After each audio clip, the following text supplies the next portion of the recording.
The Colorado Territory in 1879 was a land caught between worlds, where the promise of gold and silver brought civilization at the point of a gun, and where the ancient ways of life were being systematically erased by men who called themselves progressive. In the shadow of the Rocky Mountains, where aspen trees turned gold each autumn like nature's own currency, Thomas Whitmore ran a modest horse ranch that existed in the spaces between these two worlds.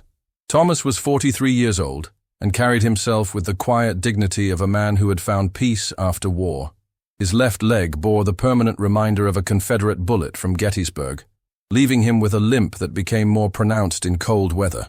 But the wound that had ended his military career had also saved his soul, sending him west to build something instead of destroying it. His ranch sat in a valley that the Ute and Apache had traveled for generations, following game trails that were older than memory. Thomas had bought the land fairly from a Ute chief named Running Bear, paying not just in gold but in promises to respect the sacred sites and allow passage for the seasonal migrations. It was an arrangement that worked well for both parties, built on mutual respect rather than conquest. Thomas specialized in training horses, particularly the wild mustangs that roamed the high country. He had a gift for understanding these animals, for seeing past their fear and wildness to the intelligence and nobility beneath. His horses were sought after throughout the territory, not because he broke them, but because he partnered with them, creating working relationships based on trust rather than domination. He lived alone by choice, finding companionship in his horses and solitude in the vast spaces of the mountain valley. His nearest neighbor was 15 miles away, and he preferred it that way.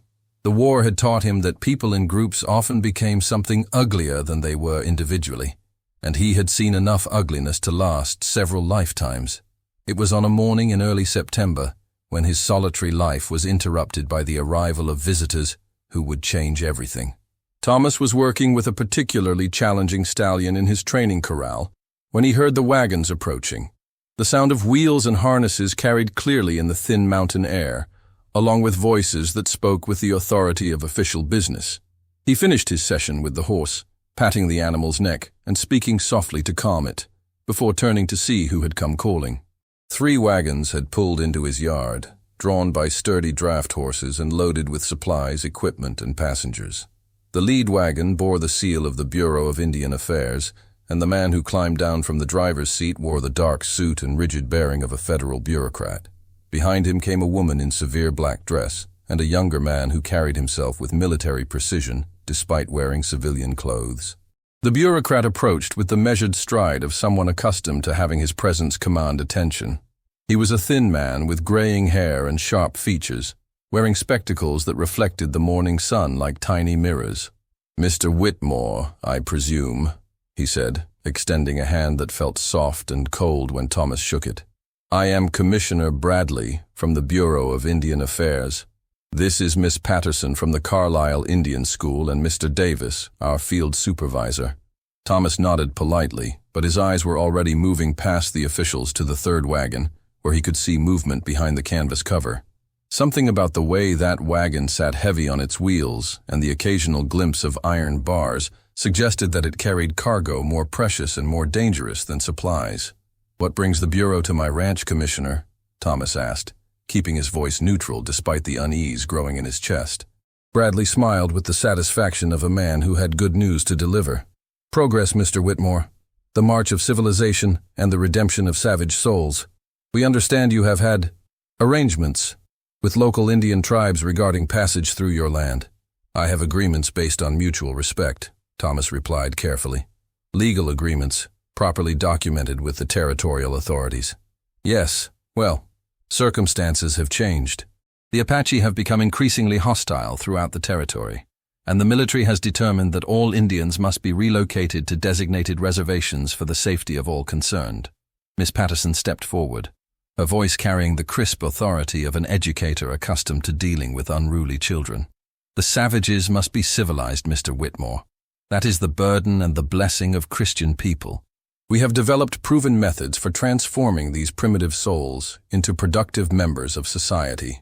Thomas felt something cold settle in his stomach. He had heard about the Indian schools, institutions that promised education but delivered cultural annihilation. Children were taken from their families, forbidden to speak their languages, forced to abandon their names and their beliefs in the name of civilization. "What does this have to do with my ranch?" he asked. Davis spoke for the first time, his voice carrying the flat authority of a former soldier. 3 days ago, our expedition encountered a band of Apache attempting to cross into Mexico. There was resistance. Most were killed or captured, but one individual requires special handling. Bradley gestured toward the third wagon with obvious pride. "We have captured Ayana, the daughter of the war chief Nalnish. She's approximately 16 years old and has been trained from birth in the savage arts of her people.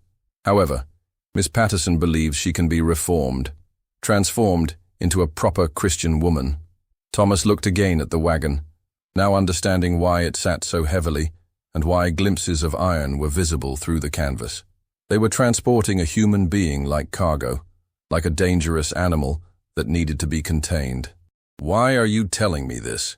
he asked, though he suspected he already knew the answer. Miss Patterson smiled with the fervor of a missionary contemplating a particularly challenging conversion. "Your ranch is ideally situated for our purposes, Mr. Whitmore. Isolated, secure, far from other Indians who might interfere with the reformation process. We require a location where she can be properly civilized without the corrupting influence of her savage relatives." "You want to use my ranch as a prison?"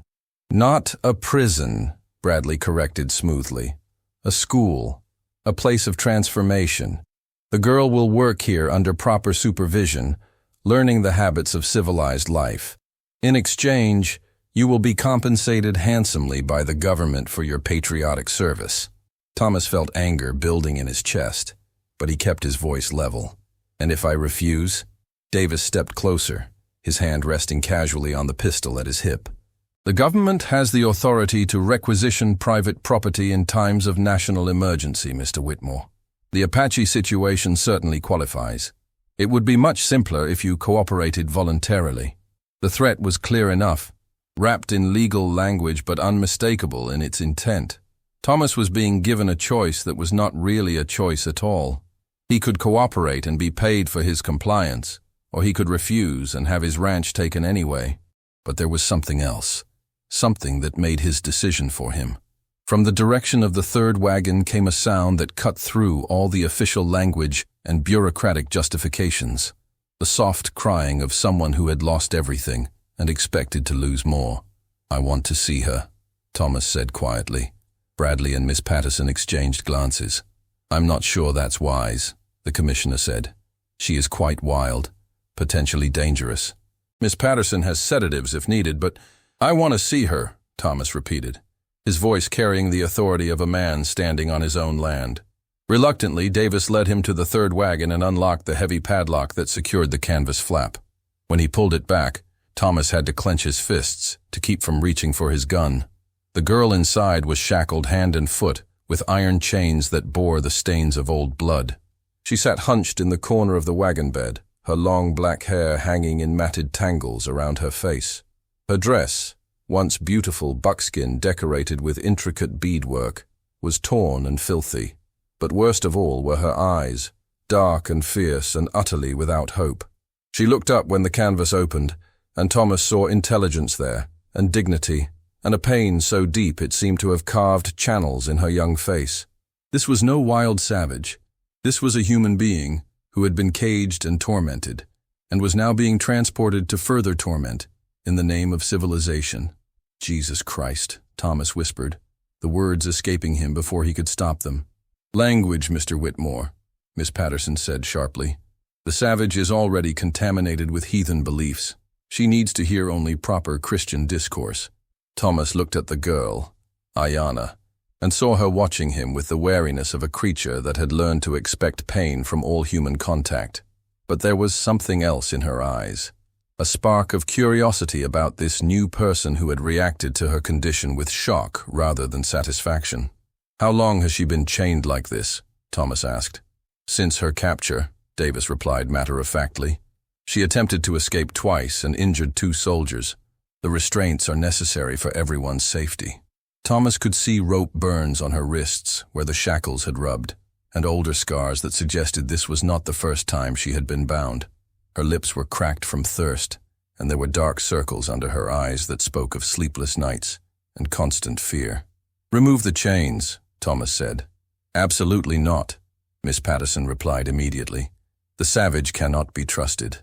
She is cunning and violent, trained from birth to kill. The chains stay until she has been properly conditioned."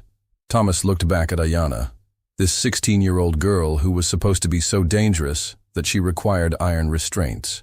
What he saw was a young woman who had been stripped of everything: family, freedom, dignity, hope, and was now being offered to him like a broken horse to be trained. "Get off my land," he said quietly. Bradley blinked in surprise. "Excuse me?" "I said get off my land. Take your chains and your civilization and your offers of payment, and get the hell off my property." Davis's hand moved toward his gun, but Thomas was already backing away from the wagon, his own hand finding the Colt revolver he always carried when working with the horses. "You're making a serious mistake, Whitmore," Davis warned. "The government doesn't take kindly to interference with official business, and I don't take kindly to slavery being practiced on my ranch," Thomas replied. "That girl is a human being, not an animal to be trained or a savage to be tamed. If you want to imprison someone, do it somewhere else." Miss Patterson's face flushed with righteous indignation. "That savage is exactly that, a savage. She has no more civilization than a wild beast. Without proper training, she will revert to her primitive nature and become a danger to all decent people." Thomas looked once more at Ayanna, seeing how she had lifted her head to watch this unexpected confrontation. For the first time since he had opened that canvas flap, there was something other than despair in her eyes. "Commissioner Bradley," Thomas said, his voice carrying the finality of a man who had made his decision, "you have exactly 10 minutes to get your wagons off my property before I start shooting. And I fought in the war, so I know how to hit what I aim at." The standoff lasted only a moment before Bradley made the practical decision. Davis wanted to fight, that was clear, but the commissioner was a politician who understood that dead bureaucrats made poor reports to Washington. "This isn't over, Whitmore," Bradley said as he climbed back onto his wagon. "The government has a long memory and many resources. You'll regret this decision." "Maybe," Thomas replied, "but I'll regret the alternative more." As the wagons prepared to leave, Thomas made a decision that surprised even himself. He walked quickly to the third wagon, where Davis was securing the canvas flap over Ayanna's prison. "Wait," Thomas called. "I want to make you an offer." Bradley turned, hope flickering in his bureaucratic eyes. "You've reconsidered?" "Not exactly. I want to buy her." The silence that followed was profound. Miss Patterson looked scandalized. Davis looked suspicious, and Bradley looked calculating. "Buy her?" the commissioner repeated. "She's government property, right? The government sells property all the time. I want to purchase her, legally, with proper documentation. Name your price." Bradley's mind was clearly working through the implications. A legal sale would remove the Bureau's responsibility for the girl while still accomplishing their goal of removing her from Apache territory. And if something went wrong later, it would be Thomas's problem, not theirs. $500, Bradley said after a moment's consideration. "Done." Thomas pulled a leather pouch from his pocket, counting out gold coins that represented months of horse sales and careful saving. "But I want proper papers. A bill of sale that transfers all legal responsibility to me." 20 minutes later, Thomas Whitmore legally owned another human being, a transaction that sickened him even as he completed it. But as the wagons disappeared down the mountain trail, leaving him alone with a chained girl who now belonged to him according to the laws of the Colorado Territory, he knew he had made the only choice his conscience would allow. Now came the harder part, figuring out what to do next. Thomas stood beside the abandoned wagon for several minutes after the dust from the departing vehicles had settled, listening to the sound of his own heartbeat and trying to process what he had just done. Inside the wagon, Ayanna sat perfectly still, watching him through the gap in the canvas with eyes that revealed nothing of what she was thinking. Finally, Thomas climbed into the wagon bed, moving slowly and keeping his hands visible. Ayanna tensed, but did not try to retreat further into her corner. There was nowhere to go. "My name is Thomas," he said quietly. speaking in the slow, gentle tone he used with frightened horses. "I know you probably don't understand English, but I want you to know that I'm not going to hurt you." To his surprise, Ayanna spoke, her voice hoarse from disuse but her English clear and precise. "I understand your words, white man, but I do not understand why you bought me." Thomas felt his assumptions crumble. This was not some primitive savage who had never encountered civilization. This was an educated young woman who spoke his language better than many of the cowboys he had known. "Where did you learn English?" he asked. "My father believed knowledge was power. He arranged for me to learn the white man's language so I could speak for my people when treaties were made." Her voice carried a bitter edge. Much good it did. Thomas reached slowly for the padlock that secured her ankle chains. "I'm going to remove these. Will you try to run?" Ayanna studied his face for a long moment. "Where would I run to? My people are dead or scattered. My home is burned. I am alone in a world that wants to make me into something I am not." "You don't have to become anything other than what you already are," Thomas said as he worked the lock. "I didn't buy you to change you. I bought you to set you free." The chains fell away with a metallic clatter, and Ayanna rubbed her ankles where the iron had chafed. For the first time in days, she was able to straighten her legs fully, and Thomas could see the relief in her face despite her efforts to hide it. "Free?" she repeated, suspicion clear in her voice. "White men do not free Indians. They own them, use them, kill them, but they do not free them." Thomas climbed down from the wagon and extended his hand to help her. After a moment's hesitation, she accepted it, stepping down onto the ground with the careful movements of someone whose body had been cramped for too long. "Ayanna," Thomas said, testing the pronunciation. "That's your name, right?" She nodded. "It means eternal blossom in my language, though I feel more like a wilted flower now. Maybe, but wilted flowers can bloom again with the right care." Ayanna looked around the ranch, taking in the corrals, the horses, the mountains rising beyond. "What do you want from me? Why did you spend your gold on a broken Apache girl?" Thomas considered how to answer. The truth was complicated, wrapped up in memories of war and loss, in his own understanding of what it meant to be caged and controlled by others. But he settled on the simplest truth. "Because when I looked at you in that wagon, I didn't see a savage that needed taming. I saw a person who needed help. And what happens now? Do I become your slave? Your wife? What role am I expected to play in your white man's world?" "No role," Thomas said firmly. "You stay here as long as you want. Leave whenever you choose. You help with the ranch if you feel like it, or you don't. The only thing I ask is that you don't try to hurt me, and I promise not to try to hurt you." Ayanna stared at him, as if he had spoken in a foreign language. "You expect nothing from me? I expect you to be yourself, whatever that means to you." For the first time since he had seen her, something that might have been hope flickered in her dark eyes, but it was quickly replaced by wariness, the learned caution of someone who had discovered that kindness often came with hidden costs. "I do not believe you," she said quietly, "but I have nowhere else to go, so I will stay and see what kind of man you really are." Thomas nodded. "That's all I can ask for. Come on, let me show you around. And Ayanna, you're not broken. You're exactly what you're supposed to be." As they walked toward the house, Thomas caught her looking at him with an expression of puzzlement, as if she was trying to solve a riddle that had no answer. He supposed that was fair enough. He was still trying to figure out the puzzle himself. Behind them, the empty wagon sat in the afternoon sun, its chains and locks abandoned like the discarded tools of a trade Thomas wanted no part of. Tomorrow he would burn it, erasing the last physical reminder of the transaction that had brought Ayanna to his ranch. But he knew the real work of healing would take much longer than a single afternoon, and would require more than good intentions and gentle words.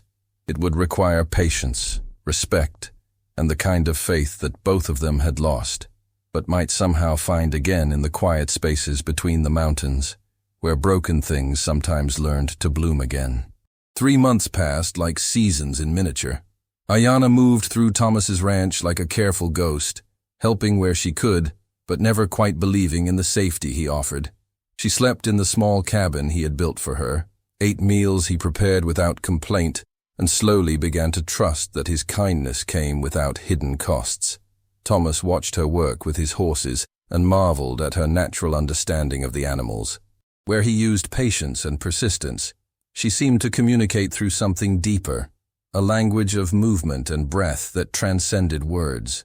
The wildest stallions gentled under her touch, not through domination, but through recognition of kinship. "You have a gift," he told her one evening as they watched a particularly stubborn Mustang respond to her gentle approach. "My people have always understood horses," she replied. "We do not break them. We invite them to join us." It was then that Thomas realized the profound irony of what the Bureau had attempted. They had tried to tame someone who was already in perfect harmony with the natural world, to civilize someone whose culture had achieved a balance with nature that his own people had forgotten. The confrontation came on a crisp October morning when Commissioner Bradley returned with twice as many men. "Mr. Whitmore," Bradley called from his horse, "you have something that belongs to the United States government." Thomas stepped onto his porch, Ayanna beside him. She had insisted on facing whatever came together. "I have the bill of sale, Commissioner, signed and witnessed. She belongs to herself now." "A savage cannot own herself," Bradley replied coldly. "The sale was invalid. Return the girl for proper reformation." Miss Patterson leaned forward in her saddle, her eyes fixed on Ayanna with the fervor of someone who saw a personal failure. "Look at her, Whitmore. Still dressed in her heathen clothes, still wearing her savage hair. You've accomplished nothing. She remains unbroken, uncivilized." Thomas felt Ayanna tense beside him, but when he looked at her, he saw not fear, but dignity. She stood straight and proud, her beaded dress catching the morning light, her long braids adorned with feathers that moved gently in the mountain breeze. "You're right," Thomas said, surprising everyone. "I haven't broken her. I haven't civilized her according to your definition." Bradley smiled with satisfaction. "Then you admit—" "I admit that she doesn't need breaking," Thomas interrupted, his voice carrying across the yard with absolute conviction. "She doesn't need taming or fixing or reforming. She's already whole." The words hung in the mountain air like a declaration of war against everything the Bureau represented. Miss Patterson's face flushed with outrage, while Bradley's eyes narrowed with calculation. "She's a savage," Davis growled, his hand moving toward his weapon. "She's a human being," Thomas replied firmly. "And on my land, that's all that matters." "Your land won't protect you from federal authority," Bradley warned. But Thomas was no longer listening to bureaucrats. He was watching Ayanna, seeing how she had lifted her chin at his words, how something bright and fierce had kindled in her dark eyes. For the first time since he had known her, she looked not like a survivor but like a warrior. "You want to see Savage?" Ayanna asked, her voice carrying across the yard with quiet power. "I am Ayanna, daughter of Nalnish, keeper of the old ways, speaker of 3 languages, healer of both horses and men. I am whole, as my people have always been whole. Your chains could not break me, because there was nothing broken to fix." She stepped forward, and Thomas saw the federal men instinctively recoil from her presence. This was not the cowering prisoner they remembered, but a young woman who had reclaimed her power. "My friend Thomas sees what you cannot," she continued. "That wholeness is not something you give or take away. It simply is." Bradley raised his rifle, but Thomas was faster. His own weapon was already trained on the commissioner before the federal man could take proper aim. "You have a choice," Thomas said calmly. "You can leave peacefully, or you can explain to Washington why a federal expedition got into a shooting war with a tax-paying citizen over a girl who was legally purchased." The standoff lasted exactly 37 seconds before Bradley made the practical decision. He was a bureaucrat, not a soldier, and dead bureaucrats accomplished nothing for their careers. "This isn't over, Whitmore." "Yes, it is," Thomas replied. "It's been over since the moment you tried to cage something that was meant to be free." After the federal men rode away, Thomas and Ayanna stood together in the afternoon stillness, listening to the wind move through the aspen trees. "You called me your friend," Thomas observed. "You called me whole," Ayanna replied. "In my language, such recognition creates family bonds stronger than blood. What happens now?" Ayanna smiled, and Thomas realized it was the first time he had seen her truly happy. "Now I teach you to really speak with horses, and you teach me to build the kind of life where wholeness is enough." 2 years later, the Whitmore Horse Ranch was known throughout the territory not just for its exceptional animals, but for its unique training methods. Visitors came from hundreds of miles away to learn from the partnership between a former Confederate soldier and an Apache woman who had refused to be anything other than herself. They never married, though many assumed they had. Their bond was deeper than romance. It was the recognition of two souls who had found in each other the rare gift of being seen completely and accepted unconditionally. Thomas lived to be 73, and when he died peacefully in his sleep, Ayanna inherited the ranch that had become their shared dream. She continued their work for another 40 years, training horses and teaching anyone who would listen that wildness was not something to be broken, but something to be honored. On her own deathbed, surrounded by students who had become family, Ayanna spoke her final words in both English and Apache. Remember that wholeness is not given, it is recognized. The ranch still stands today, run by descendants who carry forward a simple truth, that sometimes the greatest act of civilization is recognizing that some things are already perfect as they are.